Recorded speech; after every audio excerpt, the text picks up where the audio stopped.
Howdy, Psych 9 students, Professor Zeeb here, and welcome into another edition of our audiovisual lectures. Today we're going to talk about a really interesting one. Today's topic is the ghosts in the nursery. Ooh, have I got you interested yet and intrigued? This is a really kind of interesting one. It's also pretty relatable to most people, especially our parents out there. All right, so let's go to our slides here and we'll talk about the ghosts in the nursery.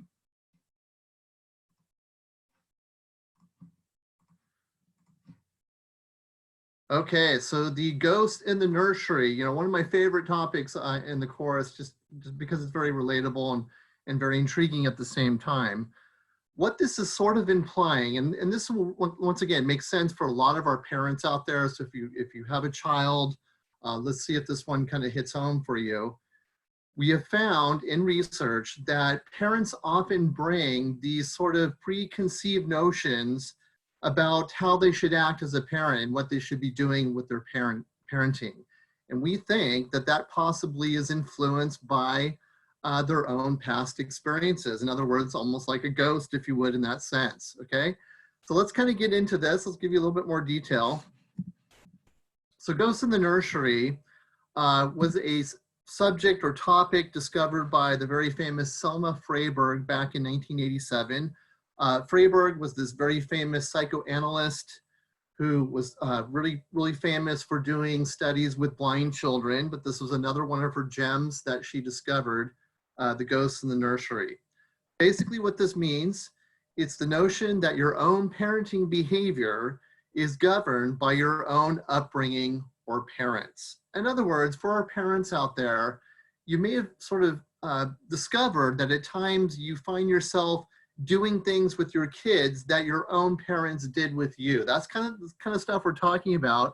So even though your parents are not physically there necessarily, they're still influencing you in terms of how you're treating your own children, how you're disciplining them and even interacting with them. So hence the name Ghost in the Nursery. So in other words, you may find yourself using the exact same strategies or the things that possibly you even didn't like about your own parents with your own children, probably because you were exposed to this yourself. This is what you know growing up as a child, and therefore it seems normal to you, and therefore you may sort of implement these with your own children.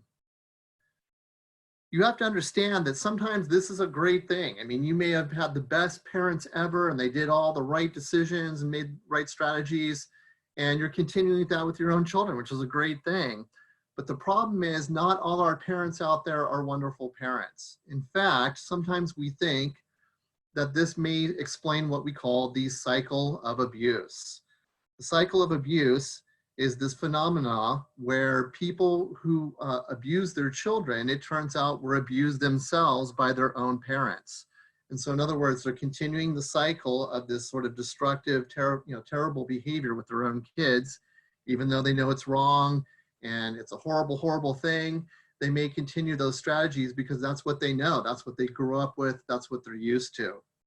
Okay, so this one's very important to understand as a parent, because sometimes as a parent, you have to take a step back. You have to kind of understand, is this really what I want to be doing with my kids? Is this really the best strategy for my own children, even though this is exactly how I was raised myself? So to me, this is a big, important message in the class here, and something to really kind of think about and to chew on, is that sometimes it's just a better thing to go a different direction than what your own parents did. So obviously I'm going to leave that up to you guys and you can make up your own decisions, but you have something to really think about here, is that was the way I was raised, was that genuinely the best strategy out there? And could I be changing that to the benefit of my children, to make them better people and to approach them in a more appropriate way, in a more beneficial way? All right, so that's going to conclude our short lecture. It's a really short one here, Ghosts in the Nursery. Thank you for listening, and we'll see you online and in class, of course.